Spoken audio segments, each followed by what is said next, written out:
Hello दोस्तों, welcome back to my channel. This is Prachi. वैसे तो आपने बहुत सारे सुपर नेचुरल पावर वाले ड्रामा देखे होंगे, लेकिन आज जिसकी हम बात करने वाले हैं वो भी काफी सारे सुपर नेचुरल ट्विस्ट से भरा हुआ है, जिसमें हमारे मेन लीड के पास में किसी भी चीज को टच करके उसके पास में जाने की पावर होती है और इसी पावर से वो अपने पास के बारे में जान लेता है जो कि वो हमेशा से जानना चाहता था। वेल, तो उसका पास क्या होता है ये जानने के लिए वीडियो को पूरा जरूर देखिएगा।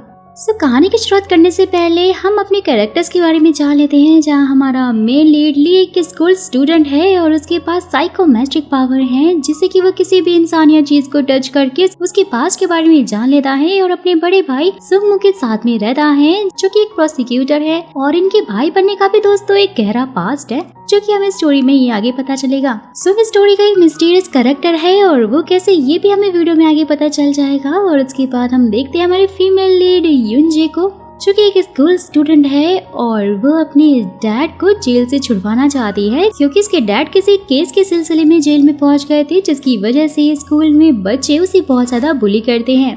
वैसे तो कहानी की शुरुआत में हम ली को बचपन में देखते हैं, जहां ली अपने पेरेंट्स के साथ में लिफ्ट में होता है और वहीं कोई आदमी उसी बिल्डिंग में घुसकर 3 औरतों को मारकर उनके माइक्रोवेव में लाइटर रखकर चला जाता है, जिससे वहां की बिल्डिंग में आग लग जाती है। और ली जो कि अपने पेरेंट्स के साथ में लिफ्ट में होता है वो फंस जाता है वहीं पर कि तभी सुंग आकर ली को बचा लेता है, लेकिन ली के पेरेंट्स की डेथ हो जाती है और तभी ली के साथ कुछ ऐसा होता है कि उसके पास साइकोमेट्रिक पावर आ जाती है।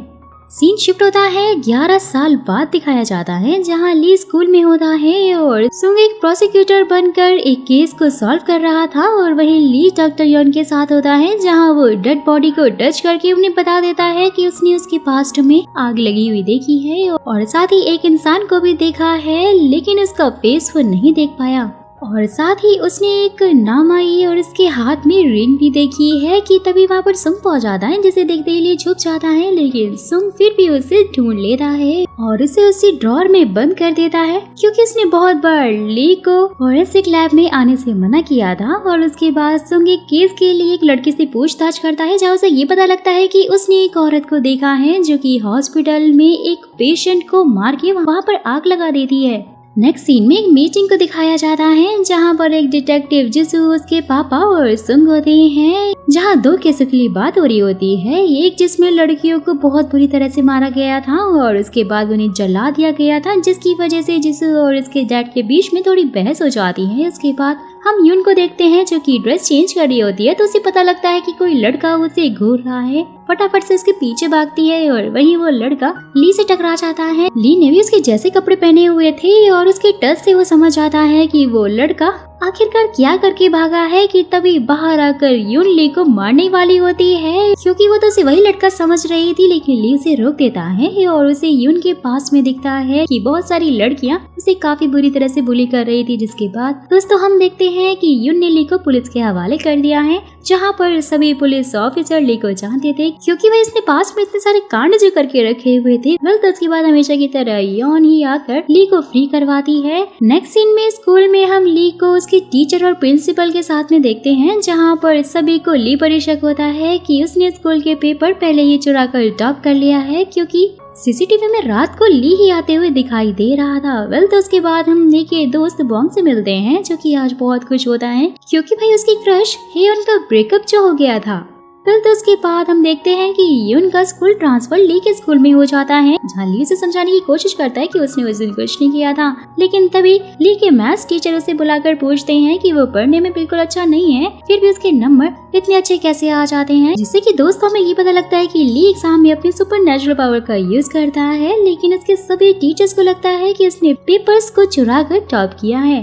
वहीं दूसरी तरफ यून और हियोन जब एक दूसरे को देखते हैं तो शॉक हो जाते हैं, जहाँ पर ऐसा लगता है कि ये दोनों तो एक दूसरे को पहले से ही जानती हैं, कि तभी कुछ लड़कियां आकर यून को बुली करने लग जाती हैं। उसके डैड के बारे में काफी भला बुरा बोल रही होती हैं, तो यून क्लास से बाहर आकर एक जगह पर बैठ जाती है, क्योंकि उसे अपने पास्ट को याद कर पैनिक अटैक जो आने लग गए थे, तो वो एक कैंडी निकाल कर खा रही होती है, जो कि उसे बचपन में किसी लड़के ने दी थी। और वही हम यून के डैड को देखते हैं दोस्तों, जो कि जेल में रहकर अपनी बेटी यून को बहुत ज्यादा मिस कर रहे होते हैं। और वहीं हम सुंग और जिसू की बातों से ये पता लगा लेते हैं कि ली किसी को टच करके बस उनके पास्ट की पेनफुल मेमोरीज को ही देख सकता है, जिससे कि उसे भी काफी तकलीफ होती है और इसलिए वो लोगों से बचता फिरता है। तो फिर नेक्स्ट सीन में मैथ टीचर यून से बोर्ड पर एक इक्वेशन सॉल्व करवाते हैं, जिसे यून आसानी से सॉल्व कर लेती है। ये देखकर तो टीचर उसे कहने लग जाते हैं कि सिंगल पेरेंट बच्चों के पास टैलेंट होकर भी इनका कोई फ्यूचर नहीं होता। ये सुनते ही यून और ली को काफी ज्यादा गुस्सा आ जाता है। तो यून अपने टीचर को काफी सुना रही होती कि वो जानते ही क्या है, बड़ा होकर कोई बच्चा अपनी लाइफ में क्या करेगा और क्या नहीं, और आप लोग ही बच्चों पर खुद गलत गलत इल्जाम लगा देते हैं, जैसे कि आपने ली के ऊपर पेपर चुराने का इल्जाम लगाया है। तो टीचर फिर बोलने लग जाते हैं कि वो ये प्रूफ करके दिखाए कि ली ने ऐसा नहीं किया है। तो यून तो गुस्से में उनके सामने ये कमिटमेंट कर देती है कि वो ली को बेगुनाह प्रूफ करके दिखाएगी और अगर नहीं कर पाई तो स्कूल छोड़ देगी। लेकिन बाद में उसे रिग्रेट होने लग जाता है कि आखिर उसने ऐसा क्यों किया। तो फिर उसके बाद जब यून घर आती है तो उसके डैड उससे पूछ रहे होते हैं कि क्या उसे उसके स्पॉन्सर ने पैसे भेज दिए हैं। तो यून हाँ बोल देती है। और वहीं ली सुंग को कॉल करके पूछ रहा होता है कि दुनिया अगर ये बोले कि मैंने कोई गलत काम किया है लेकिन वो मैंने ना किया हो तो क्या आप मेरा साथ देंगे। सुंग तो उसे बोलने लग जाता है कि अगर गलती तेरी हुई तो मैं सबसे पहले तुझे मारूंगा और अगर तेरी नहीं हुई तो सारी दुनिया के खिलाफ तेरे लिए खड़ा हो जाऊंगा। नेक्स्ट सीन में हम ली को देखते हैं जो कि रात में टीचर की ऑफिस में पहुंच जाता है, लेकिन वहां का लॉक ही नहीं खोल पाता। साथ ही वहां पर यून को देख लेता है जो कि आसानी से लॉक खोलकर सीधा अंदर घुस जाती है। ये देखते ही ली काफी शॉक हो गया था, जिसके बाद ही ली वहां पर एक ड्रॉर को टच करता है, जिससे उसे पता लग जाता है कि यहाँ पहले भी एक लड़की आई हुई थी जो कि येलो कलर का पाउडर लेने के लिए आई थी और उसके हाथ में पिंक कलर का पेन भी था। और उसी टाइम पर उसके नाक से खून निकलने लग जाता है क्योंकि दोस्त उसने अपनी पावर का कुछ ज्यादा ही यूज कर लिया था। तो फिर यून को कुछ आंसर शीट मिल जाते हैं जहाँ उसे पता लगता है कि ली ने एग्जाम में चीटिंग की थी। ली भी उसे समझाता हुआ कहता है कि हाँ वो चीटिंग कर सकता है लेकिन वो ऑफिस से पेपर नहीं चुरा सकता, और इसका साफ मतलब है कि शायद कोई और आया हो अपना कुछ सामान लेने के लिए, जैसे कि ये येलो पाउडर। तो यून तो उसे पागल समझने लग जाती है कि आखिरकार ऐसा कैसे हो सकता है। और वहीं दूसरी तरफ जिसे सुंग को एक लेडी की डिटेल्स दिखाती है जो कि केयर गिवर थी। सुंग तो उसकी डिटेल्स देखते ही बोलता है कि फायर इंसिडेंट के बाद से ये औरत यहाँ से गायब हो गई थी। तो जिसू उसे बताती है कि ये औरत पास में ही रहती है तो हम इन्वेस्टिगेशन के लिए जा सकते हैं, लेकिन सुंग उसे मना कर देता है कि उसे फिलहाल किसी और से मिलने के लिए जाना है। जाना चाहो तो तुम वहाँ पर अकेले ही जा सकती हो और जो भी बात है मुझे बाद में बता देना। वहीं यून और ली को तो कुछ मिलता ही नहीं है, लेकिन तभी किसी को आते हुए देखकर दोनों ही छुप जाते हैं, काफी ज्यादा क्लोज हो जाते हैं, जिससे कि फिर यून उसकी आंखें बंद कर पहचान लेती है कि उसे रूम में देखने वाला लड़का ली नहीं है। जहाँ पर फिर ली भी उसे टच करके उसके पास्ट में एक नंबर देखकर उसे जोर से बोलता है, लेकिन यून तो कुछ समझ ही नहीं पाती। वहाँ से निकलने के बाद यून ली की बातों को ही सोचते हुए जा रही होती है। यून को ऐसा फील होता है जैसे कि कोई इसको पीछा कर रहा है और वो कोई और नहीं दोस्तों बल्कि सुंग ही होता है। तो फिर जब दोनों बात कर रहे होते हैं तो उनकी बातों से पता चलता है कि यहाँ पर सुंग ही यून को फाइनेंशियली सपोर्ट करता था और यून सुंग के लिए बहुत ही ज्यादा इम्पोर्टेंट है। नेक्स्ट सीन में ली बॉन्ग के ऑफिस वाली सारी की सारी बातें उसे बता देता है। तो बॉन्ग उसे पूछ रहा होता है कि क्या उसने यून को उसकी पावर के बारे में सब कुछ बता दिया है, लेकिन ली तो मना कर देता है। और उसके बाद हम देखते हैं कि सुंग और यून दोनों ही अपने अपने घर जाते हैं, जहाँ पर दोनों का ही घर आमने सामने था कि तभी ली सुंग के पास आ जाता है, जहाँ पर ये पता लगता है कि लिंग की पावर्स सुंग पर तो काम करती ही नहीं है। सीन शिफ्ट होता है पास्ट में दिखाया जाता है, जहाँ पर बच्चे ली को बुली कर रहे होते हैं, क्योंकि जब भी वो बच्चों से टच होता था ना फिर तो उसे उनकी सारी बैड मेमोरीज ही दिखाई पड़ती थी, जिससे कि बच्चे उसे मॉन्स्टर बुलाते थे। सुंग फिर उसे समझाता है कि इन सबको इग्नोर करो और बिल्कुल भी रो मत और तुम्हें इन सबसे लड़ना होगा। फिर तो सीन शिफ्ट होता है प्रेजेंट में दिखाया जाता है, सुंग और ली काफी मस्ती करने लग जाते हैं, जहाँ ली को पहली बार सुंग को टच करके उसके पास में एक लड़की दिखाई देती है, जिससे ली तो काफी ज्यादा खुश हो जाता है कि उसकी पावर काफी ज्यादा इम्प्रूव हो रही है धीरे धीरे। वेल तो फिर नेक्स्ट सीन में स्कूल के टाइम पर ली फायर अलार्म बजाकर गेट के बीच में खड़ा हो जाता है, जिससे कि जितने भी लोगों से टच होकर निकलते हैं ना वो उनकी मेमोरीज देख रहा होता है। और वही हमें यून और ह्यून की बातों से पता लगता है कि उस दिन स्टाफ रूम में येलो पाउडर लेने के लिए ह्यून ही गई हुई थी। और वही ली के टीचर को फायर अलार्म के बारे में पता लग जाता है। उसके टीचर उसे काफी डांट रहे होते हैं, जहाँ उसके टच करने पर ली को उनके पास्ट की एक लड़की दिखती है। और वो कौन थी ये तो खैर दोस्तों में आगे ही पता लगेगा। वेल तो उसके बाद ली को बॉन्ग से ये पता लग जाता है कि यून प्रेग्नेंट है कि तभी ली को उसके टीचर का पास्ट याद आने लग जाता है कि वो लड़की यून ही थी, कोई और नहीं। जहाँ पर टीचर को वो स्मोक करते हुए मिली थी और उसने अपने पाउच में प्रेगनेंसी किट भी रखी हुई थी और उसे ही लेने के लिए यून ऑफिस में भी गई थी, जो कि टीचर ले गए थे अपने साथ में। वहीं दूसरी तरफ यून ने भी यून को सब कुछ बता दिया होता है और इसके बाद ली यून को आकर बता देता है कि उस रात ऑफिस में मैं नहीं बल्कि यून गई थी। जैसे ही वो बता रहा होता है कि यून आखिरकार ऑफिस में क्यों गई थी, यून तो उसे चुप करा देती है और उसे ये बात किसी को भी ना बताने के लिए कहती है कि ये एक सीक्रेट है, जिससे कि ली भी काफी परेशान होने लग जाता है कि अब वो दोनों टीचर को क्या कहेंगे। और वहीं बॉन्ग ह्योंग के बॉयफ्रेंड को बहुत ज्यादा मार रहा होता है। वेल तो नेक्स्ट सीन में मैथ टीचर यून से प्रूफ मांगते हैं तो यून उन्हें बता देती है कि पेपर तो खैर आपने ही लीक किया था। तो मैथ टीचर तो हंसने लग जाते हैं और वहीं एक लड़की उनकी ये वीडियो बना देती है कि तभी ली भी ह्योंग के बॉयफ्रेंड को वहाँ पर ले आता है, जहाँ पर ह्योंग का बॉयफ्रेंड सबके सामने बता देता है कि उस रात ऑफिस में वही गया हुआ था और वो भी अपनी मैगजीन लेने के लिए।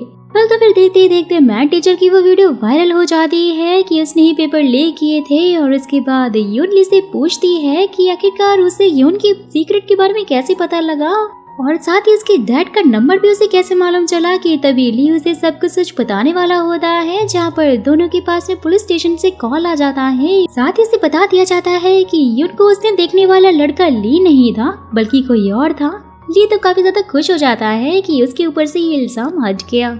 नेक्स्ट सीन में जब यून घर पर होती है तो उसे पता लगता है कि ली भी सुंग के साथ नहीं रहता है। कि तभी वो छुप कर उनकी बातें सुनती है, जहाँ पर ये पता लग जाता है कि ली के पास साइकोमेट्रिक पावर है। और वो सुंग के जाने के बाद ली से उसकी पावर से पास्ट को देखने के लिए कहती है कि तभी स्टोरी पास में जाती है, जहाँ पर दोस्तों हम देख पाते हैं कि जिस लड़के ने यून को कैंडी दी थी वो कोई और नहीं बल्कि ली ही था। और पास में जब फायर इंसिडेंट हुआ था ना तो ये बात उसके 10 दिन के बाद की ही थी, जहाँ पर यून ने ली से ये रिक्वेस्ट की थी कि वो अपने डैड से बोल दे कि वो मेरे पापा को बचा ले। यानी कि जो भी वहाँ पर इंसिडेंट हुआ था उसमें यून के डैड का भी कुछ न कुछ तो लेना देना जरूर था। और फिर उसी टाइम पर यून सुंग को देकर फटाक से छुप जाती है, लेकिन सुंग उसे देख लेता है और ली को वहाँ से लेकर चला जाता है। सीन शुरू होता है प्रेजेंट में। अब ली यून को बात करते हुए बता रहा होता है कि वो अपने हाथों से टच करके पास्ट को रीड कर सकता है, क्योंकि ये उसका सबसे सेंसिटिव पार्ट है और इससे काफी आसानी होती है। यून फिर उसे कहती है कि वैसे सबसे ज्यादा सेंसिटिव पार्ट तो लिप्स होते हैं,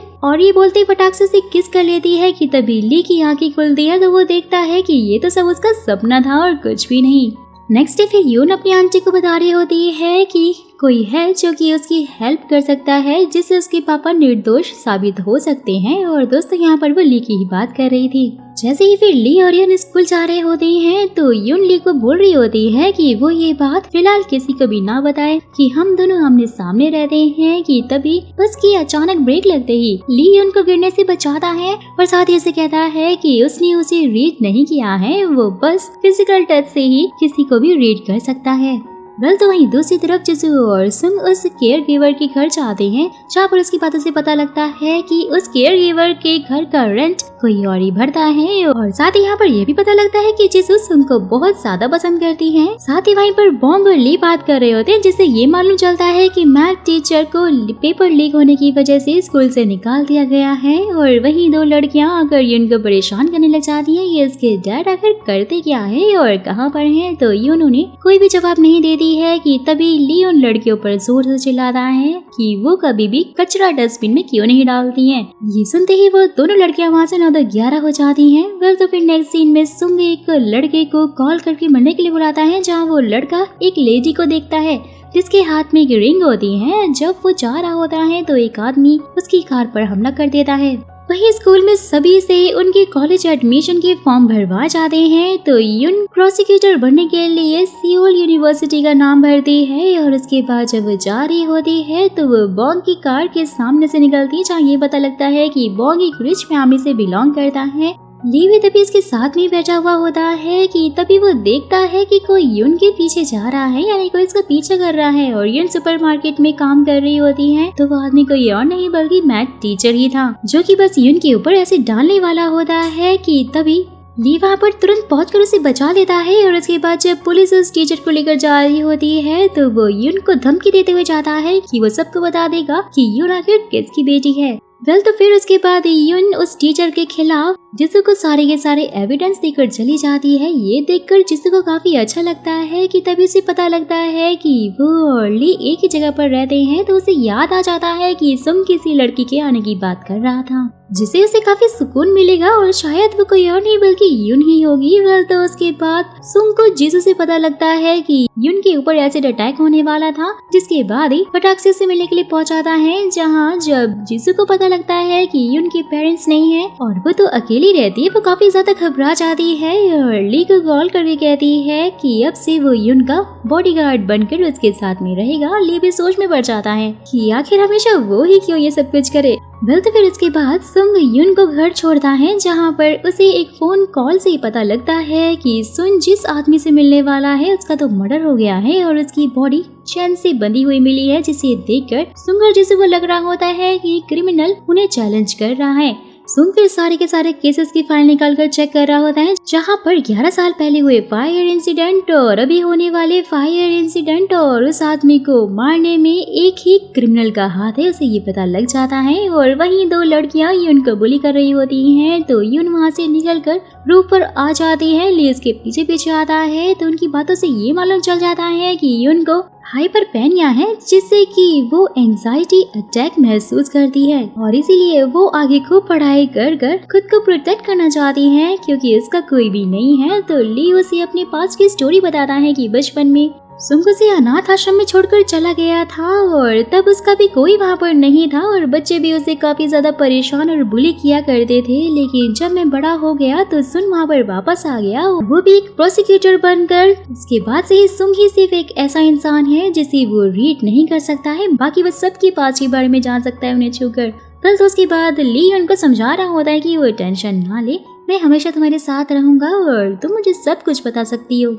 नेक्स्ट डे फिर ली स्कूल लेट पहुंचता है और देखता है कि एक दीवार पर किसी ने लिखा हुआ है कि यून एक खूनी की बेटी है और वहां पर पड़ी हुई स्प्रे बॉटल को वो टच करके पता लगा लेता है कि ये सब कुछ किसी और ने नहीं बल्कि मैथ टीचर ने ही किया है। ली फिर यून को सब जगह ढूंढ रहा होता है, उसके घर पहुंचता है जहां पर उसकी बचपन की फोटो देखकर ली समझ आता है कि जिस लड़की से वो बचपन में मिला था वो तो यून ही थी। और तभी वो उनके डोर को टच करके देखता है कि यून उससे कह रही होती है कि मैं एक दिन तुम्हें आकर जरूर ढूंढ लूंगी, लेकिन अभी मुझे जाना होगा।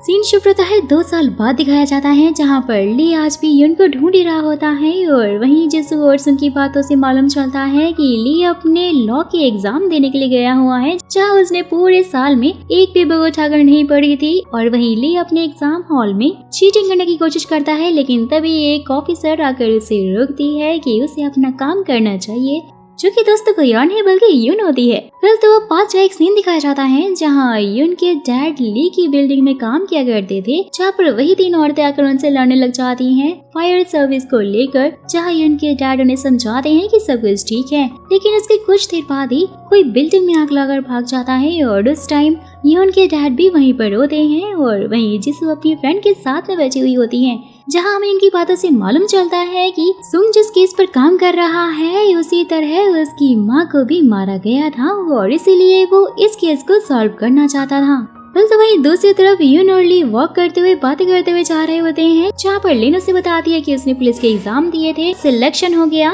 ली भी बोलता है कि वो भी आजकल सुंग और जिसू को केस सॉल्व करने में उनकी हेल्प करने की कोशिश करता है, लेकिन जब भी वो किसी की बॉडी को रीड करता है तो हमेशा गलत ही इंफॉर्मेशन मिलती है और ऐसा क्यों हो रहा है ये मुझे अभी तक समझ में नहीं आया। फिर तो उसके बाद सुंग ली को एक नए घर में लेकर आता है जहाँ वो शिफ्ट होने वाले थे। तो ली याद कर रहा होता है कि उसने युन को बता दिया है कि वो वही पुराने वाले घर में रहता है। और उसके बाद जब वो दोनों घर पहुँचते हैं तो जिसू उनके लिए खाना लेकर आई हुई होती है। खाना खाते हुए ली जिसू से पूछता है कि क्या वो Ceyhan sub division petrol team को जानती है। तो जिसू हाँ बोलती है। ये सुनते ही ली उसे युन के बारे में बताता है कि वो भी सेम उसी डिवीजन में है। कि तभी हमें सुंग की एक मेमोरी दिखाई जाती है दोस्तों, जहाँ पर वो एक चर्च में बैठकर किसी आदमी से बात कर रहा होता है। और उसके बाद जिसू ली को बताती है कि उसने कॉलेज के टाइम में सुंग को प्रपोज किया था, लेकिन उसने उसे मना कर दिया। नेक्स्ट सीन में हम देखते हैं कि ह्योंग एक बेबी को लेकर वोंग के गैस स्टेशन पे गैस भरवाने के लिए आई हुई होती है, जहां वोंग उसे पैसों के बदले में कुछ चीजें देता है। और वहीं हम युन को देखते हैं जो कि अपनी ड्यूटी करने के बाद में खाना खा रही होती है। कि तभी ली उसे ढूंढते हुए उसके पास पहुंच जाता है, जहां वो उसे पूछता है कि क्या उसने अपने डैड की केस फाइल देखी है। युन तो उसे बताने वाली होती है कि तभी वहाँ पर एक लेडी आकर अपनी बेटे की मिसिंग रिपोर्ट करवाती है, जिससे कि फिर ली और युन उस बच्ची को ढूंढने में लग जाते हैं, जहाँ उन्हें उस बच्ची का टेडी मिल जाता है। जैसे ही ली उस टेडी को टच करता है तो पता लगता है कि कुछ लोग उस बच्ची को ब्लैक सूट में किडनैप कर ले गए हैं। वेल तो उसके बाद उन्हें रिवर में एक ब्लैक सूटकेस मिलता है जिसमें एक डेड बॉडी होती है। उसके बाद सब बहुत ज्यादा शॉक हो जाते हैं, जहाँ ली जिसू को कहता है कि अगर वो बाकी कुछ और चीजों को टच करेगा तो फिर वो खूनी का पता लगा सकता है। तो युन से कहती है कि थोड़े दिन पहले हमें एक ऐसा ही सूटकेस मिला था जिसमें एक बॉडी 4-5 साल पुरानी थी और हमें इसके बारे में पता लगाने में काफी ज्यादा मुश्किल हुई थी, और तुम किलर को पकड़ने की बात कर रहे हो। ये तो काफी ज्यादा शॉक हो जाता है ये सब कुछ सुनकर। नेक्स्ट सीन में स्टोरी पास में जाती है, जहाँ संग अपनी मॉम के साथ में अपार्टमेंट में होता है। कि तभी 3 औरतें आकर संग को बोलती हैं कि वो उसकी मॉम को सोसाइटी की मीटिंग में बुलाने के लिए आई हैं। और वहीं एक आदमी सुंग के घर की तरफ देखकर बोल रहा होता है कि मैंने तुम्हें ढूंढ ही लिया। सीन शिफ्ट होता है प्रेजेंट में आता है। ली और युन वॉक कर रहे होते हैं कि उन्हें सुंग मिल जाता है, जहाँ ली को सुंग की बातों से मालूम चलता है कि सुंग ही है जो कि अभी तक युन को फाइनेंशियली सपोर्ट दे रहा था। और उसके बाद युन सुंग का नंबर मांगती है, जिससे कि ली को तो काफी जेलसी होने लग जाती है और वो भी अपना नंबर उसे देने लगता है। नेक्स्ट डे फिर युन 2 औरतों का झगड़ा शांत करवाने के लिए जाती है, जहाँ पर एक लेडी की गाड़ी पर स्क्रैच लग गया था, जिसे कि लग रहा था कि ये दूसरी लेडी की गाड़ी की वजह से लगा है। कि तभी ली उसे स्क्रैच को रीड करके बताता है कि ये एक बच्ची ने किया है। बच्ची के पास जाता है, जहाँ पर उसे टच करके उसे पता लगता है कि उसने ऐसा इसलिए किया है क्योंकि उस लेडी ने उसकी मॉम के साथ में गलत बिहेव किया था, तो उस बच्ची ने गुस्से में ऐसा कर दिया। तो ली उस बच्ची को काफी अच्छे से समझा रहा होता है कि उसे ऐसा नहीं करना चाहिए था। वेल तो फिर उसके बाद वो बच्ची उस लेडी से माफी मांग लेती है और उसकी माँ उस औरत को कंपनसेशन देने के लिए भी बोल देती है। जैसे ही ली घर आता है तो वो घर का लॉक रीड करके देखता है कि सुंग ने उसका पासवर्ड चेंज करके अपनी डेट ऑफ बर्थ डाल दी है, जिसे देखते ही ली को बिल्कुल भी अच्छा नहीं लगता है। जहाँ पर उसे एक बॉक्स भी मिलता है जिसमें ली के पेरेंट्स से रिलेटेड कुछ चीजें रखी हुई थी। वहीं दूसरी तरफ डॉक्टर उसी सूटकेस वाली बॉडी की फिंगरप्रिंट निकाल रही होती है। और नेक्स्ट सीन में ली अपने पेरेंट्स की ग्रेव पर जा रहा होता है कि तभी वो एक डिलीवरी ट्रक को देखता है, जिसमें से एक आदमी निकलकर 614 में कुछ सामान डिलीवर करता है। और उसके बाद जब ली ग्रेव पर आता है तो देख रहा होता है कि सुंग भी वहीं पर है, क्योंकि उसकी माँ की ग्रेव भी वहीं पर थी। दोनों फिर अपने पेरेंट्स से बात करने लग जाते हैं, जहाँ ली सुंग की माँ को बोलता है कि सुंग ने हमेशा मेरा बहुत ख्याल रखा है, लेकिन अब मैं इसे प्रोटेक्ट करूंगा। दोनों ही काफी ज्यादा इमोशनल हो गए थे। वेल तो उसके बाद दोनों युन से मिलने के लिए जाते हैं, जहाँ सुंग युन से एक हेल्प मांगता है कि वो ली की पावर के बारे में जानती है, तो वो ली की पावर को डेवलप करने में उसकी हेल्प करे। ये सुनते ही ली तो काफी ज्यादा शॉक हो जाता है कि आखिर तुम्हें कैसे पता। जिसके बाद सुन बोलता है कि जब युन को तुम्हारी पावर के बारे में पता लगा था, मैंने वहाँ से जाते हुए युन को कहते हुए सुना था कि वो उसे टच करके उसका पास्ट रीड करे। वेल तो उसके बाद सुन युन को बोल रहा होता है कि अगर वो उसकी इस चीज में हेल्प करेगी तो वो उसका ट्रांसफर करवा देगा, जिससे कि वो अपने डैड के केस पर भी काम कर सकती है। और ये सुनते ही युन खुश हो जाती है और मान जाती है। नेक्स्ट सीन में युन को अपने टीचर से पता लगता है कि उसके कलीग का ट्रांसफर हो गया है, क्योंकि वहाँ पर उसने क्रिमिनल को जो पकड़ लिया था। तो युन के दिमाग में चलने लग जाता है कि अगर वो भी ऐसे ही किसी क्रिमिनल को पकड़ ले तो उसका भी ट्रांसफर हो जाएगा।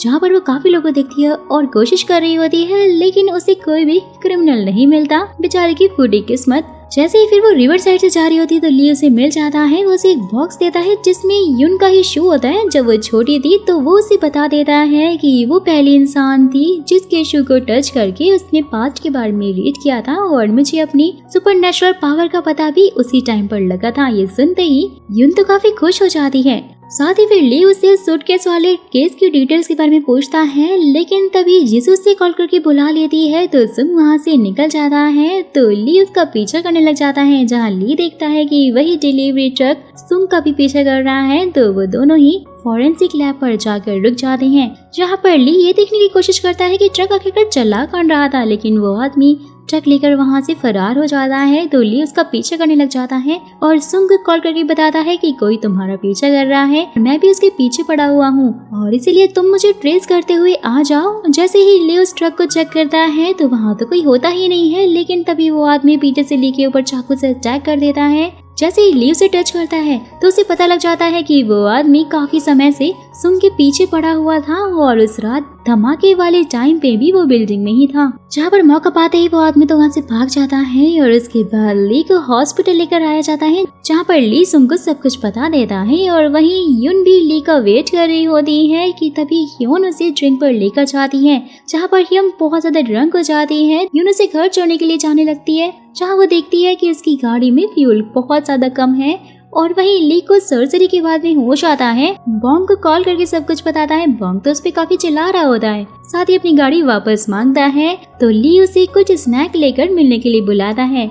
युन भी तभी फ्यूल के लिए बॉन्ग के स्टेशन पर आती है और वहीं दूसरी तरफ सुन डॉक्टर के पास में होता है, जहाँ पर वो फाइनली उसे बता देती है कि ये डेड बॉडी किसी और की नहीं बल्कि उसी केयर गिवर की है, लेकिन उसकी डेथ 5 साल पहले हो चुकी है। सुन तो काफी ज्यादा शॉक हो जाता है कि आखिरकार वो केयर गिवर थी कौन, जो कि 2 साल पहले फायर इंसिडेंट के बाद में गायब हुई थी। सीन शिफ्ट होता है पास में दिखाया जाता है, जहाँ पर वो आदमी एक सूटकेस और चाकू लेकर सुंग और उसकी माँ की तरफ बढ़ने लग जाता है, लेकिन सुंग को इसके बारे में पता लग गया था। सुंग की माँ उससे बोलती है कि सब कुछ खत्म करने के लिए उसे मरना ही होगा। नेक्स्ट सीन में हम वही आदमी ली के रूम के बाहर खड़ा हुआ देखते हैं, जहाँ पर ली भी अपने रूम में किसी को आता हुआ देख रहा होता है और इसीलिए मौका पाता है सीधा उस इंसान को पर्दे से लपेट लेता है, फिर उसे खोल देता है। तो वो कोई और नहीं दोस्तों बल्कि युन ही होती है, जिसे उसके बारे में बैंक से पता लग गया था और उसे देखने के लिए वो हॉस्पिटल आई थी। वहीं दूसरी तरफ सुंग भी डिटेक्टिव के साथ में बैठकर उस केस पर बात कर रहा होता है, जहाँ पर वो सबको बताता है कि उसे तो यही लग रहा था कि वो जो केयर गिवर गायब हुई थी वो उस क्रिमिनल को बचाने की कोशिश कर रही है जिसने ये सब कुछ किया है। और फिर वो जल्दी से ली से मिलने के लिए निकल जाता है। तो फिर नेक्स्ट सीन में जिसको को अपने सेक्रेटरी से पता लगता है कि क्राइम सीन के आसपास जो भी सीसीटीवी लगे हुए थे उसकी फुटेज तो सुंग पहले ही ले जा चुका है। और वहीं यून वापस जाने के लिए बस का वेट कर रही होती है कि तभी सुंग उसे अपने साथ चलने के लिए कहता है और घर जाकर वो उसे एक डायरी देता है जिसमें ली के बारे में सारी इन्फॉर्मेशन होती है जो कि यून की हेल्प कर सकती थी ली की पावर को डेवलप करने में। तो यून उससे पूछ रही होती है कि उसे कहाँ तक ली की पावर को डेवलप करना है, तो सुंग बताता है कि जब तक वो मुझे लीड ना करने लग जाए। नेक्स्ट डे फिर यून अपने डैड से मिलने के लिए जाती है, जहाँ उसके डैड ये देखकर खुश होते हैं कि वो एक पुलिस ऑफिसर बन गई है और इसीलिए वो उसे अपनी लाइफ अपने तरीके से जीने के लिए बोलते हैं और साथ ही बोलते हैं कि वो उनके केस में काम करना बंद कर दे। और इसीलिए वो उसके सामने ये भी एक्सेप्ट कर लेते हैं कि उस दिन जो आग लगी थी ना वो तो उन्होंने ही लगाई थी। और वही ली हॉस्पिटल से डिस्चार्ज होकर यून से मिलने के लिए बॉन्ग के साथ में निकल जाता है और वहीं यून लाइब्रेरी में बैठकर उस डायरी को पढ़ रही होती है, जहाँ उसे पता लगता है कि ली को बचपन से ही भीड़ भाड़ वाली जगह बिल्कुल भी पसंद नहीं है, क्योंकि वो जब भी लोगों को टच करता है तो उसे उनकी पेनफुल मेमोरीज दिखाई देती हैं, जिससे उसे काफी हर्ट होता है। तो लोग भी उससे नफरत करने लगते हैं, क्योंकि भाई जाहिर सी बात है ये तो कोई भी नहीं चाहेगा ना कि उनके सीक्रेट सबके सामने आए। पर तो उसके बाद ली यून से आकर मिलता है, जहाँ यून ने उसके लिए खाना बनाकर रखा हुआ था। ये देखकर ली को काफी खुशी होती है, लेकिन उसे वो खाना बिल्कुल भी पसंद नहीं आता है, क्योंकि इसमें बहुत सारी सरसों पड़ी हुई थी। तो फिर उसके बाद यून ली को एक बुक देते हुए टास्क बताती है कि तुम्हें 10,000 हॉर्स तक रीड करके ये टास्क पूरा करना है। चाहो तो तुम इसे कितने भी टाइम में पूरा कर लो, फिर मैं तुम्हें तुम्हारी लाइफ से जुड़ी हुई बुक्स दूंगी और वहीं दूसरी तरफ डॉक्टर और जिसू की बातों से पता लगता है केयर गिवर जो 2 साल पहले भागी थी उसे एक इंसान ने देखा था जिसका स्केच बनवाया जा रहा है। और वहीं यून एक लड़की को लाइब्रेरी की बुक चोरी करते हुए पकड़ लेती है, तो लाइब्रेरी की बुक अपने बैग में रख कर वो लेकर जा रही थी, लेकिन वो लड़की साफ इनकार करती है कि उसने नहीं ली है और ऐसा नहीं किया है। तो ली उस बुक को टच करके रीड कर लेता है और वो देखता है कि बुक तो एक रेड नेल पेंट वाली लड़की ने ली है। और जैसे ही फिर इन सभी लड़कियों को नेल चेक कर रही होती है तो वो लड़की उसे वहाँ पर नहीं मिलती बल्कि एक रेड नेल टूटा हुआ मिलता है, जहाँ पर फिर यून भी एक लड़की को पकड़ लेती है जिसकी उंगली में चोट लगी हुई थी क्योंकि वो उसी का नाखून होता है दोस्तों। और वो लड़की एक्सेप्ट भी कर लेती है कि उसने ही सब कुछ किया है और ये सब कुछ उसने इसलिए किया था क्योंकि वो दूसरी लड़की लाइब्रेरी में रहकर सबको परेशान जो करती थी। तो फिर उसके बाद ली लाइब्रेरी में सो रहा होता है कि तभी जिसू उसे कॉल करके ऑटोप्सी रूम में आने के लिए बोलती है। ली जैसे ही उठता है वो पीछे अपने हाथ में एक नोट पकड़ता है जो कि उसके सर पर लगा हुआ था और वो उसे बिना देखे ही पढ़ लेता है, जो कि यून ने उसके ऊपर लगाया था कि अच्छे से पढ़ाई करो, और वो काफी खुश हो जाता है जहाँ पर उसकी पावर भी धीरे धीरे इम्प्रूव होने लग जाती है। तो फिर नेक्स्ट सीन में सुंग भी एक न्यूज इंटरव्यू में होता है जहाँ पर रिपोर्टर उसे बोलने का मौका नहीं देता है, तो वो गुस्सा होकर वहाँ से चला जाता है। और वहीं ली यून को लेकर ऑटोप्सी रूम में पहुँचता है जहाँ पर जिसू उसे उसके केयर गिवर की बॉडी को रीड करने के लिए बोलती है जिसे वो पहले भी 10 बार रीड कर फेल हो गया था, जहाँ पर सिर्फ उसे एक रिंग दिखाई दी थी।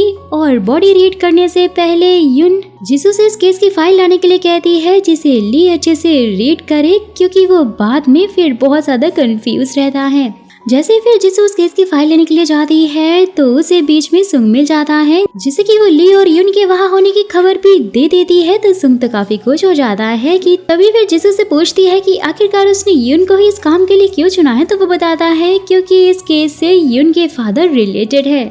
वहीं दूसरी तरफ मिस्टीरियस आदमी सुंग के घर में घुस जाता है क्योंकि उसने सुंग के घर के बाहर सीसीटीवी कैमरा जो लगाया हुआ होता है और इसलिए उसे पासवर्ड भी पता चल जाता है। और वही ली केस की फाइल पढ़ता है जहाँ पर उसे एक विटनेस किंग के बारे में पता लगता है जिसकी डेथ हो चुकी थी। और इसके बाद ली फाइनली उस बॉडी को टच करके रीड करता है जिससे कि उसे पता लग जाता है कि उस औरत को मारने वाला किंग ही था। तभी फिर डॉक्टर बताती है कि 2 साल पहले हुए फायर इंसिडेंट का विटनेस किंग था जिसे सुंग ने मिलने के लिए बुलाया था, लेकिन फिर अचानक से किसी ने उसका मर्डर कर दिया, जिसके बाद ही ली भी बेहोश हो जाता है जहां ज्यादा पावर यूज करने की वजह से उसके साथ में ऐसा हुआ था। और वही हम उसी मिस्टीरियस आदमी को उसी रूम में देखते हैं जो कि सुंग और उसकी माँ के साथ की फोटो देख रहा होता है, यानी कि दोस्तों किंग को मारने वाला यही था। और जब ली को होश आता है तो जिसे उसे स्केच को दिखाकर पूछ रही होती है कि क्या उसने इस औरत को पास में देखा है, तो ली तो साफ इनकार कर देता है जिससे साफ पता लग जाता है कि ये सब किसी की चाल है जिससे कि पुलिस गुमराह हो सके। जैसे ही ली और यून वहाँ से जाने लग जाते हैं तो यून की आंटी उसे कॉल करके बताती है कि उसके डैड ने सुसाइड करने की कोशिश की है। तो यून को तो पैनिक अटैक आने लग जाते हैं, तो ली उसे संभाल रहा होता है, साथ ही उसे उसके डैड के पास लेकर आता है जहाँ पर यून के डैड उसे वहाँ से जाने के लिए बोलते हैं क्योंकि उन्हें लग रहा था कि वो यून पर बोझ बन रहे हैं और इसीलिए उन्होंने ये सुसाइड वाला कदम उठाया था। सीन शिफ्ट होता है पास में दिखाया जाता है जहाँ पर सुंग के पैर में चोट लगी हुई थी, तो यून के डैड उसे देखकर उसकी ड्रेसिंग कर रहे होते हैं, जहाँ पर बैठकर यून भी सुंग से काफी सारी बातें करती है। सीन शिफ्ट होता है प्रेजेंट में आता है। सुंग और जिसू की बातों से मालूम चलता है कि उसने तो यून और ली को साथ में इसलिए रखा है ताकि ली खुद अपनी पावर से ये पता लगाए कि उसके पेरेंट्स की डेथ यून के फादर की वजह से हुई है। वहीं दूसरी तरफ जैसे ही ली और यून जब हॉस्पिटल जा रहे होते हैं कि तभी यून उससे पूछ रही होती है कि उसकी बॉडी का ऐसा कौन सा पार्ट है जिसे वो टच करके उसे रीड कर पाता है, तो ली उसके लिप्स की तरफ इशारा करता है जहाँ पर यून उसे याद दिलाती है कि वो इंडेक्स फिंगर है। ली तो जोरों से हंसने लग जाता है कि हाँ वो इंडेक्स फिंगर ही है। जैसे ही फिर वो घर आता है तो उसे याद आता है कि सुंग ने उसे कहा था कि वो जब तक अच्छे से चीजों को टच करना नहीं सीखेगा उसे पास रीड करने में प्रॉब्लम होती रहेगी। और ली इस बार लॉक को अच्छे से टच करता है और वो देखता है कि वही मिस्टीरियस आदमी वहाँ पर आया हुआ था। वहाँ वो घर में आकर देखता है कि उनके घर से कोई भी सामान गायब नहीं हुआ है सिवाय सुंग और उसकी माँ के फोटो के अलावा। ली फिर जाकर गार्ड से पूछता है, लेकिन उसे कुछ भी पता नहीं होता है कि तभी सुंग उनसे आकर सीसीटीवी फुटेज मांगता है, लेकिन जहाँ पर उसे पता लगता है कि कैमरा तो काफी दिन से खराब पड़ा है। तो उसके बाद सुंग ली को बताता है कि बचपन में जब उन्हें अनाथ आश्रम में छोड़ा गया था, मैंने तो कभी आने का फैसला किया ही नहीं था, क्योंकि मैं उस आदमी से भाग रहा था। यानी कि सुंग और उस मिस्टीरियस आदमी में कुछ न कुछ रिलेशन तो जरूर है। नेक्स्ट सीन में जिसू और युन की बातों से मालूम चलता है कि बचपन में युन के फादर ने उसे ड्रेस दी थी जिस पर खून लगा हुआ था, लेकिन उसे पता नहीं था कि वो ड्रेस किसकी थी। तो फिर इसके बाद युन को एक जगह बोंग का पर्स मिल जाता है, जिसे वो अगर युन को देती है कि तभी वहाँ पर बोंग और ली भी पहुँच जाते हैं। तो युन बोंग का पर्स उसे वापस कर देती है। वहीं सुंग और जिसू आपस में बात कर रहे होते, जिससे क्लियर हो जाता है कि जो मिस्टीरियस आदमी है वही सब कुछ कर रहा है। और यहाँ पर युन ली को बहुत सारी बुक्स देती है पढ़ने के लिए कि तभी उसके पास बोंग भी आ जाता है, जहाँ पर उसे टच करते ली को पता लग जाता है कि बोंग ने अपना पर्स युन के घर में जानबूझकर डाला था। ये देखते ही ली तो उस पर काफी गुस्सा होता है। वहीं दूसरी तरफ युन को अपने सीनियर से ड्रैगन हैक कंपनी के बारे में पता लगता है, और वहीं सुंग को भी इस कंपनी के बारे में पता लग गया था, जो कि लोगों की डिटेल्स चुराकर दूसरी कंपनी को बेचा करती है, जिसके लिए किंग काम करता था। युन फिर ली से उस कंपनी के बारे में बताती है, तो दोनों ही पहुंच जाते हैं उस कंपनी में जहां पर सब लोग काम कर रहे होते हैं। और वहीं जिसू और सुंग जिसू के डैड के पास परमिशन लेने के लिए चाहते हैं उस कंपनी में इन्वेस्टिगेशन करने के लिए, लेकिन उसके डैड तो साफ इनकार कर देते हैं कि उन्हें अभी जो केस चल रहा है ना उस पर ध्यान देना चाहिए। और साथ ही बोलते हैं कि रिवर से जो डेड बॉडी मिली थी उसे किंग ने मारा है, जो कि उसी कंपनी में काम करता है। ये सब कुछ सुनते ही सुंग और जिसू काफी ज्यादा शॉक हो जाते हैं कि ये बात आखिर उन्हें कैसे पता लगी। तो बाद में ये पता लगता है कि ये बात जिसू के असिस्टेंट ने उन्हें बताई थी। यहाँ पर युन और ली वहाँ के एक एम्प्लॉय से बात करने की कोशिश कर रहे होते हैं, जहाँ वो एम्प्लॉय उनसे उनके आईडी मांगता है, लेकिन वो दोनों ये झूठ बोल देते हैं कि वो उनके पास नहीं है। तो वो एम्प्लॉय उन्हें एक फॉर्म और साथ ही 2 जूस की बोतल देकर वहाँ से चला जाता है, जहाँ ली उस बोतल को टच करके देखता है कि उसमें कुछ न कुछ तो मिला हुआ है, और वो ये बात उनको बता देता है। फिर दोनों फिर वहाँ से जा रहे होते हैं कि वो एम्प्लॉय उन्हें रोकते हुए कहता है कि क्या वो सुंग और जिसू के पास जा रहे हैं। तो वो दोनों ही शॉक हो जाते हैं। फिर ऐसे में ये पता लगता है कि वो एम्प्लॉय उन पर कैमरे से नजर रखे हुए था, और तभी वहाँ और भी एम्प्लॉय आकर उन दोनों को घेर लेते हैं। फिर यहाँ युन और ली उनसे जबरदस्त तरीके से लड़ रहे होते हैं, और थोड़ी देर बाद ही जिसू का असिस्टेंट भी अपने आदमियों के साथ में वहाँ पर पहुँच जाता है, और जिसे कि दोस्तों जिसू के डैड ने भेजा हुआ था, क्योंकि सुंग ने उनसे बात की थी कि आखिरकार वो इन्वेस्टिगेशन की परमिशन क्यों नहीं दे रहे हैं, कहीं वो भी तो उनसे मिले हुए नहीं है। तो जिसू के डैड उन्हें परमिशन दे ही देते हैं, और उन्होंने ऐसा क्यों किया ये तो खैर हमें आगे पता लगेगा। तो वहीं युन और ली भी भागकर सीधा रूफ पर चढ़ जाते हैं, जहाँ पर युन अपनी इंडेक्स फिंगर आगे करके उसे रीड करने के लिए बोलती है, क्योंकि वो बॉडी का सेंसिटिव पार्ट था। पर ली तो उसे सीधा ही किस करते हुए बोलता है कि नहीं, सबसे सेंसिटिव पार्ट तो ये है। कि तभी युन उसे खुद से दूर करती है। जैसे ही ली फिर बोलता है कि मैं तुम्हें बहुत पसंद करता हूँ, यू तो साफ इनकार कर देती है कि वो उसे लाइक नहीं करती है, वो तो बस उसका इस्तेमाल कर रही थी। जिससे कि ली तो हंसने लग जाता है और कहता है कि तुम झूठ नहीं बोल सकती हो, मैंने तुम्हें रीड कर लिया है कि तुम भी मेरे बारे में क्या सोचती हो और मुझे लाइक करती हो। सब कुछ सुनते ही युन तो शर्माने लग जाती है, उसे मारने लग जाती है कि आखिर उसने उसकी बिना परमिशन के उसे कैसे रीड किया। नेक्स्ट सीन में सुंग और ली को उस कंपनी से बहुत सारा इम्पोर्टेंट डेटा मिल जाता है, और वहीं युन और ली जब वहाँ से जा रहे होते हैं वहाँ उन्हें जिसू मिलती है, जो कि इनसे पूछ रही होती है कि वो लोग वहाँ पर क्या कर रहे हैं। वो दोनों उसे कुछ भी नहीं बताते हैं। तो उसके बाद जिसू उन्हें भी साथ में डिनर पर चलने के लिए बोलती है, और उनसे उनकी ट्रेनिंग के बारे में पूछती है, जिससे युन बोलती कि उसकी ट्रेनिंग काफी अच्छी चल रही है। वहीं पर हम देखते हैं कि सुंग हमेशा किसी आदमी से एक स्पेसिफिक जगह पर सीसीटीवी फुटेज मंगवाता था, और क्यों वो तो खैर हमें आगे ही पता लग जाएगा दोस्तों। तो फिर युन ली को बोलती है कि अब हम प्रैक्टिस के लिए वहीं जाएंगे जहाँ पर तुम्हें जाना पसंद हो। जिससे कि ली तो बोलता है कि उसे कॉम्फेस अम्यूजमेंट पार्क जैसी जगह बहुत ही ज्यादा पसंद है, तो फिर क्यों ना हम लोग एक छोटी सी डेट पर चलते हैं। युन तो शर्मा कर वहाँ से भाग जाती है। तो उसके बाद हम देखते हैं कि सुंग युन और ली पर नजर रखे हुए था।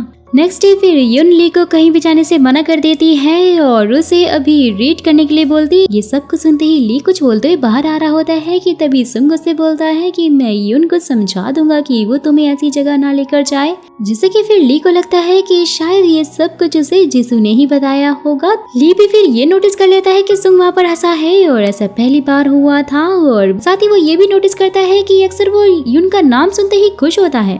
जैसे ही फिर वो उससे पूछता है कि आखिर तुम ऐसा क्यों करते हो, तो सुंग तो इसे इग्नोर मारकर चला जाता है और बाहर आकर देखता है कि मिस्टीरियस आदमी ने वहाँ पर कैमरा लगाया हुआ है और वो लाइव सुंग पर नजर रखे हुए है कि तभी सुंग उस कैमरा को निकाल देता है और वही वो आदमी अपना फोन आग में फेंक कर चला जाता है। वहीं दूसरी तरफ जिसू उस एम्प्लॉय को इन्वेस्टिगेट कर रही होती है, जहाँ पर उनकी बातों से जिसू को सुंग पर शक होता है, क्योंकि उसे तो कभी सीसीटीवी फुटेज मिली ही नहीं थी, क्योंकि सुंग उसे पहले ही ले जाया करता था और शायद इसलिए आज तक उन्हें खूनी का पता लग ही नहीं पाया। वेल तो उसके बाद जिसे सुंग को आकर बताती है कि ड्रैगन हैंग कंपनी को जो भी कंपनी स्पॉन्सर करती है ना, वो तो YSS कंस्ट्रक्शन है। नेक्स्ट सीन में हम जिसू के डैड और YSS कंपनी के ओनर को बात करते हुए देखते हैं, जहाँ पर उनकी बातों से मालूम चलता है कि जिसू के डैड YSS कंपनी के गलत कामों में हेल्प करके उन्हें बचाते हैं। सुंग भी फिर जिसू को इस केस से पीछे हटने के लिए बोलता है, तो जिसू उसका कारण पूछती है तो वो बताता है कि मैं उस आदमी को ढूंढकर पकड़ने वाला हूँ और उसने मेरे घर के बाहर भी कैमरा लगाया हुआ था, और अगर वो नहीं मिला जो कि उसे चाहिए तो वो तुम्हें भी नुकसान पहुंचा सकता है, और इसलिए मैं नहीं चाहता कि तुम्हें कुछ भी हो। वहीं दूसरी तरफ ली सुंग के रूम में रखी हुई चीजों को टच करके रीड करने की कोशिश कर रहा होता है, लेकिन इसका कोई भी फर्क नहीं पड़ता है। जहाँ पर फिर उसे अचानक से एक डिक्शनरी मिलती है जिसमें कि सुंग ने बहुत सारे इमोशंस को हाईलाइट करके रखा हुआ होता है कि तभी युन भी पहुंच जाती है और उसे पूछती है कि वो सुंग के बारे में आखिर कितना रीड कर सकता है, तो ली बता देता है कि बिल्कुल भी नहीं, और फिर वो उसे मिस्टीरियस आदमी और सुंग के बारे में बताता है कि वो उसे ढूंढकर मार देगा और इसलिए वो चाहता है कि कोई भी उसे ऐसा करने से रोके। दोनों ही फिर सुंग के रूम में आ जाते हैं, जहाँ पर युन से पूछ रही होती है कि तुमने आज तक थोड़ा भी सुंग को रीड नहीं किया है, तो ली बताता है कि उसने बस उसकी मेमोरीज में एक लड़की को देखा था, लेकिन कौन है ये उसे नहीं पता। फिर तो उसके बाद दोनों रूम में जाते हैं, जहाँ पर युन ली को उस डिक्शनरी को पढ़ने और नोट्स बनाने के लिए कहती है, और वहीं दूसरी तरफ सुंग उस आदमी को ढूंढता हुआ उसके अड्डे पर पहुँचता है, जहाँ पर उसे वही चला हुआ फोन मिल जाता है जिसे वो ट्रेस करते हुए वहाँ तक पहुँचा था। जैसे ही वो उस फोन को चेक करता है तो ये पता लगता है कि उसमें युन के बहुत सारी फोटोज होते हैं और वो उस पर नजर रखे हुए था। युन भी वहीं पर नोटिस करती है कि पुलिस स्टेशन के सामने भी एक खराब कैमरा है, और जैसे ही वो अंदर आती है तो वहाँ वही आदमी बैठकर कुछ लेडीज को अपना काम दिखा रहा होता है। वही दूसरी तरफ ली भी उस डिक्शनरी को पढ़कर पास देखता है कि उसमें सुंग की माँ उसे समझा रही होती है कि तुम्हें कभी भी इस आदमी के जैसा नहीं बनना है। यहाँ पर वो किसकी बात कर रही थी ये तो खैर हमें स्टोरी में आगे पता लग जाएगा। तो फिर नेक्स्ट सीन में वो आदमी युन से बात करने की कोशिश करता है, लेकिन तभी ली को वहाँ पर देखकर वहाँ से भाग जाता है, और यहाँ पर डॉक्टर योन और जिसू की बातों से ये मालूम चलता है कि जिसू ली और सुंग को बहुत पहले से जानती है, और साथ ही जिसू के डैड ने भी इस वायरल केस पर इन्वेस्टिगेट किया था। यहाँ पर कुछ तो था जो कि वो लोग छुपा रहे थे। जैसे ही फिर सुंग घर पहुंचता है तो ली उसे सब कुछ बताता है कि जो भी उसने देखा है। ये सुनते ही सुंग तो काफी खुश हो जाता है कि उसकी पावर काफी इम्प्रूव हो रही है। नेक्स्ट सीन में ली और युन एक टॉय शॉप में होते हैं, जहां युन उससे पूछ रही होती है कि बॉन्ग उसको कब मिला, तो ली बताता है कि स्कूल में बच्चे उसे बहुत ज्यादा बुली किया करते थे, फिर एक दिन वो उनसे भागते टाइम उसे टकरा गया था कि तभी मैंने उसे बुली करने वाले बच्चे को बहुत मारा था, जिसके बाद से वो तो मेरे पीछे पड़ गया था और हम काफी अच्छे दोस्त बन गए। वहीं सुंग भी सारे सिटी के सीसीटीवी कैमरास को चेक करके उस आदमी को ढूंढ रहा होता है। वहीं डॉक्टर युन जिसको बताती है कि जिस केयर गिवर का स्केच बनाया है वो सुंग की माँ है। ली भी यहाँ पर युन को आकर एक केक देता है, जिसे देखते ही युन को उसकी डैड की याद आ जाती है और वो रोते हुए सीधा ली को हग कर लेती है। और जब ली उसकी आंसू पोंछता है तो वो देखता है कि उसके पेरेंट्स की डेथ उसके डैड की वजह से ही हुई थी, यानी कि यहाँ पर सब कुछ क्लियर हो जाता है। ये देखते ही वो तो बहुत ही ज्यादा हर्ट हो जाता है और वहाँ से युन को ऐसे ही छोड़ के चला जाता है, क्योंकि उसका दिल बहुत बुरी तरह से टूट गया था। जिसू को भी एक हॉस्पिटल के डॉक्टर से पता लगता है कि सुंग की माँ अभी भी जिंदा है और ये बात सुंग भी जानता है कि तभी उसे अपने असिस्टेंट से कॉल से पता लगता है कि सुंग कुछ दिनों की छुट्टी लेकर एक आइलैंड पर गया है। नेक्स्ट डे फिर यंग बॉन्ग को कॉल करके ली के बारे में पूछती है, लेकिन उसे कुछ भी पता नहीं होता है। वो उसे ढूंढने के लिए निकल जाती है। बॉन्ग भी वहीं बेबी सिटिंग करने में ह्यून की हेल्प कर रहा होता है क्योंकि उसके हाथ में चोट लगी हुई थी और वही सुंग के हाथ में एक रिंग होती है जो कि उसकी माँ की थी, जिसे ली ने बॉडी को टच करने पर देखा था। उस आदमी को भी पता लग गया था कि सुंग काम पर नहीं गया है, तो वो समझ आता है कि उसने अपनी माँ को जरूर ढूंढ लिया होगा। और वही जिसू ने भी यून को कॉल करके सब कुछ बता दिया होता है कि तभी यून को याद आता है कि सुंग ने उससे कहा था कि वो ली का हमेशा ही ख्याल रखे और फिर वो फटाक से उसे ढूंढने के लिए निकल जाती है। लेकिन रास्ते में वो उस आदमी से टकरा जाती है और वहीं ली को सुंग की बुक टच करके पता लगता है कि सुंग तो भाई यून को बचपन से जानता था, वो तो हमेशा से ही उसके ऊपर नजर रखे हुए था। कि तभी जिसू कॉल करके ली को सब कुछ बता देती है कि सुंग कहीं गायब हो गया है, तो ली को यून की फिक्र होने लग जाती है और वो फटाफट से घर जाता है, लेकिन वो उसे वहाँ नहीं मिलती। वहीं दोस्त हम देखते हैं कि उस आदमी ने यून को किडनैप कर लिया था, जहाँ पर उस आदमी का फेस देखकर यून को याद आ जाता है कि बचपन में जो ड्रेस उसे मिली थी वो ड्रेस तो उसे उस आदमी ने ही दी थी। वेल तो उसके बाद वो आदमी किसी को कॉल करके सुंग की माँ को मारने के लिए बोलता है और वहाँ का नल चालू करके चला जाता है। और जैसे ही पुलिस को यून की किडनैपिंग का पता लगता है, वो लोग तो चेकिंग शुरू करना शुरू कर देते हैं, जहां वो आदमी उनके पास से निकल जाता है। और इस बात का उन्हें बाद में पता लगता है क्योंकि सीसीटीवी फुटेज उन्हें बाद में जो मिली थी। वेल तो वही यून भी पानी में डूबने वाली होती है, लेकिन तभी ली आकर उसे बचा लेता है और ये पता लगता है कि उसके जाने से वो कितना ज्यादा हर्ट हुई थी और वो उसे बहुत ज्यादा लाइक करती है और उसे प्यार भी करती है। नेक्स्ट डे फिर जिसू यून के डिपार्टमेंट में ट्रांसफर हो जाती है, जहां पर ली, यून और जिसू मिलकर सुंग के बारे में पता लगाने लग जाते हैं। जहां पर गाइस ये पता लगता है कि उसने अपने डॉक्यूमेंट में अपनी डेट ऑफ बर्थ तो गलत भरवाई थी और कहीं भी उसके फादर का नाम मेंशन ही नहीं है, यानी कि यहाँ पर सबसे मिस्टीरियस बंदा तो वही है। वेल तो फिर उसके बाद यून और ली एक फैक्ट्री में पहुंचते हैं, जहाँ पर उन्हें एक सीक्रेट बेस मिलता है। जैसे ही ली वहाँ की चीजों को टच करता है तो वो देखता है कि सुंग जब छोटा था तब वो वहाँ से भाग गया था और उसकी माँ ने ही उसे वहाँ से भगाया था। जैसे ही फिर वो लोग वहाँ के बेसमेंट में पहुँचते हैं, जहाँ पर उन्हें एक जेल मिलती है, कि तभी जिसू को डॉक्टर यॉन से पता लगता है कि एक आदमी ने उस बेसमेंट में एक औरत और एक बच्चे को बंद करके रखा था, यानी कि वो सुंग और उसकी माँ थे दोस्तों। वेल तो उसके बाद जिसू ली और यून को जाकर बताते हैं कि उस आदमी ने सुंग और उसकी माँ को पूरे 1 साल तक यहाँ पर बंद करके रखा हुआ था, यानी सुंग का जन्म वहीं पर हुआ था और 1 साल बाद वो यहाँ से आजाद हुआ था। नेक्स्ट सीन में फिर जिसू उस आदमी के बारे में सारी डिटेल्स निकलवाती है, जहाँ उसे ये पता लगता है कि सुंग सारी डिटेल्स तो पहले ही ले जा चुका है और वो आदमी जहाँ पर काम करता था उसने उन्हें बंद करके रखा हुआ था और उसे सुंग की माँ को देखकर बहुत ही ज्यादा खुशी मिलती है।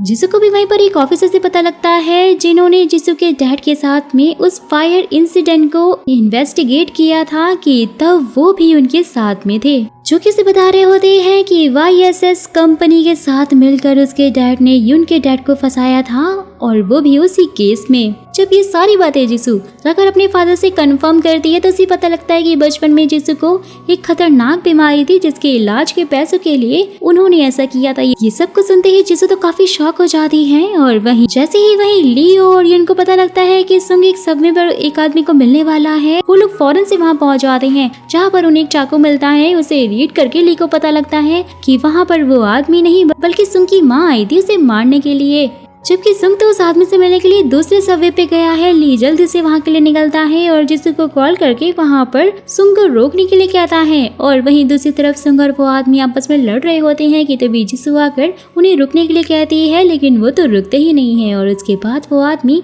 वहाँ पर एक गैस छोड़ देता है जहरीली वाली, जिसकी वजह से सुंग को कुछ भी दिखाई नहीं देता है और वो आदमी जिसू को चाकू मार कर वहाँ से भाग जाता है। और जिसू लास्ट टाइम में सुंग को रुकने के लिए कहती है और फिर उसकी वहीं पर डेथ हो जाती है। वहीं दूसरी तरफ ली ने भी उस आदमी को भागते हुए देख लिया था, वो उसका पीछे करता है और उसे पकड़कर बहुत ही मार रहा होता है, जहाँ उसे टच करते ही पता लगता है कि ये आदमी अभी जिसू को मारकर भागा है। और वो उससे पूछता है कि आज से 11 साल पहले अपार्टमेंट में आखिर हुआ क्या था, लेकिन वो आदमी कुछ भी नहीं बताता। साथ ही बोलता है कि ये तो तुम्हें सुंग से पूछना चाहिए, कि तभी वहाँ पर पुलिस आकर उसे पकड़ कर ले जाती है। लेकिन वो जैसे तैसे करके बीच में ही अपनी हथकड़ी खोलकर भाग जाता है। और जहाँ पर सभी को ये बात मालूम चलती है कि जिसू की डेथ के बाद जिसू के फादर सीनियर ऑफिसर को ये ऑर्डर देते हैं कि वो 11 साल पहले हुए फायर इंसिडेंट के क्रिमिनल को हर हाल में पकड़कर उनके पास लाए उनकी बेटी के लिए। तो वहीं दूसरी तरफ सुंग की मॉम से यून पूछताछ कर रही होती, जहां वो उन्हें बताती है कि वो अपने बेटे यानी सुंग से बहुत सालों से नहीं मिली है। जहां पर ली भी समझ आता है कि वो झूठ बोल रही है। और अब पास का सीन दिखाया जाता है जब सुंग की माँ केयर सेंटर में थी, तब उस आदमी ने कॉल करके उन्हें बुलाया था और साथ ही उसे धमकी भी दी थी कि अगर तुम नहीं आई तो मैं यहाँ की सारी औरतों को मार डालूंगा। और दोस्तों वो इंसान कोई और नहीं बल्कि किंग ही था, जो कि सुंग की माँ को वहाँ पर ले गया था। लेकिन जैसे ही वो पहुंची थी तो सारी औरतें पहले ही मरी हुई थी। और वो आदमी माँ को पकड़कर बोल रहा होता है कि मैं हमेशा तुम्हें अपने पास रखना चाहता हूँ। और उसके बाद हम देखते हैं कि किंग ही वो आदमी था जो कि सुंग की माँ को छुपा कर रखता था। वहीं दूसरी तरफ सुंग भी उस आदमी को ढूंढकर एक जगह पर बांध कर रख लेता है और उसे बहुत ज्यादा टॉर्चर कर रहा होता है। तो उसके बाद वो जिसू की ग्रेव पर जाकर उसे सॉरी बोलते हुए उसे फूल भी चढ़ाता है। नेक्स्ट सीन में सुंग फिर पुलिस स्टेशन पहुंच जाता है और अपनी मां को छुड़ाने के लिए, जहाँ पर यून से काफी सारे सवाल करती है कि आखिरकार उसने उस आदमी को कहाँ पर रखा हुआ है। तो सुंग उसे कुछ भी नहीं बताता और वहाँ से जाने लग जाता है कि तभी ली उसका हाथ पकड़कर टच करता है। फाइनली वो देखता है कि उसने उस आदमी की काफी बुरी हालत करके रखी हुई है। तो उसके बाद सुंग अपनी माँ को लेकर घर आ जाता है। ली और यून भी उसके पीछे पीछे आ जाते हैं, जहाँ पर ली सुंग को बाहर लाकर जोरदार थप्पड़ मारता है क्योंकि उसने उस आदमी की हालत बहुत खराब करके रखी थी। जहाँ पर गाइस ये पता लगता है कि सुंग तो स्टार्टिंग से ही अपने माँ के कनेक्शन में था। और वहीं दूसरी तरफ YSS के ओनर जिसू के डैड से कॉल करके हेल्प मांगते हैं कि वो ये केस बंद करवा दे, लेकिन इस बार वो उनकी नहीं सुनते। नेक्स्ट सीन में फिर सुंग अपनी माँ को एक जगह पर छोड़ देता है और उन्हें अपना फोन देकर चला जाता है, जहाँ पर 2 ऑफिसर उनका पीछा कर रहे होते हैं। उसके बाद फिर एक न्यूज चलाई जाती है कि एक नदी में एक आदमी की डेड बॉडी मिली है और ये काम YSS कंपनी का था। वहीं दूसरी तरफ ली भी सुंग के पास्ट में देखे गए विजन से उस आदमी की लोकेशन को ढूंढ लेता है, जहां पर पुलिस उस आदमी को लेकर जाती है जिसकी काफी बुरी हालत हो गई थी। कि तभी ली जैसे ही वहां की चीजों को टच करता है तो वो देखता है कि 11 साल पहले इस आदमी के पास सूटकेस था जिसमें यून के जैट का कोट सुंग की माँ की आइडेंटिटी थी, जिसे सुंग ने देख लिया था और समझ गया था कि आखिर वो क्या करने वाला है। और इसलिए सुंग उन औरतों को घर लेकर आया था और उन्हें मारकर वो लाइटर ओवन में रखकर वहाँ से भाग गया था। यानी कि दोस्तों उस अपार्टमेंट में आग किसी और ने नहीं बल्कि सुंग ने ही लगाई थी। और वो भी अपनी माँ को बचाने के लिए। ये सब कुछ देखकर ली तो काफी ज्यादा हर्ट हो जाता है, रोने लगता है और सुंग के पास जाकर पूछता है कि जब उसे अपनी माँ के लिए ये सब कुछ करना ही था तो उसने फिर उसे बचाया है क्यों। तो सुंग कहता है कि मुझे ये करके काफी गिल्ट फील हो रहा था और बस उसे कम करने के लिए ही मैंने तुम्हें बचाया था। कि तभी यून वहाँ उसे अरेस्ट करने के लिए आ जाती है, लेकिन सुंग खुद ही सरेंडर कर देता है। तो फिर नेक्स्ट सीन में सुंग अपने सारे क्राइम को एक्सेप्ट कर लेता है और ली को भी सॉरी बोलने लग जाता है उसके पास्ट, प्रेजेंट और फ्यूचर को खराब करने के लिए। यून भी फिर ली को कॉल करके बताती है कि तभी ली को भी याद आने लग जाता है कि वो और सुंग एक बार एक पेंटिंग एग्जीबिशन में गए थे, जहाँ पर एक पेंटिंग का मतलब समझाते हुए वो उससे उन तीनों समय के लिए माफी मांग रहा था। तो फिर जिसू के डैड भी अपने सारे क्राइम एक्सेप्ट कर लेते हैं और नेक्स्ट सीन में ली सुंग का घर उसकी माँ के हवाले छोड़कर वहाँ से चला जाता है। और उसके बाद कोर्ट सभी को उनकी सजा सुनाने लग जाती है, जहाँ पर सुंग जेल में ही फिर से प्रोसिक्यूटर बनने की पूरी पढ़ाई कर रहा होता है और साथ ही ये उनके डैड के ऊपर से भी सारे गलत चार्जेस हट जाते हैं और वो घर वापस आ जाते हैं। सीन शिफ्ट होता है 1 साल बाद दिखाया जाता है, जहाँ पर यून और ली अपना अच्छा खासा टाइम स्पेंड करते हैं। और दोस्तों इसी के साथ इस ड्रामा की हैप्पी एंडिंग हो जाती है। लेकिन मुझे सबसे ज्यादा दुख तो हुआ था जिसू के मरने का। और अगर आपको भी दुख हुआ तो मुझे कमेंट बॉक्स में जरूर बताइएगा। साथ ही आपको ये ड्रामा अच्छा लगा या नहीं ये भी मुझे बताइएगा। जाने से पहले चैनल को सब्सक्राइब और वीडियो को लाइक भी कर दीजिएगा अगर मेरी मेहनत आपको थोड़ी सी भी पसंद आती है तो।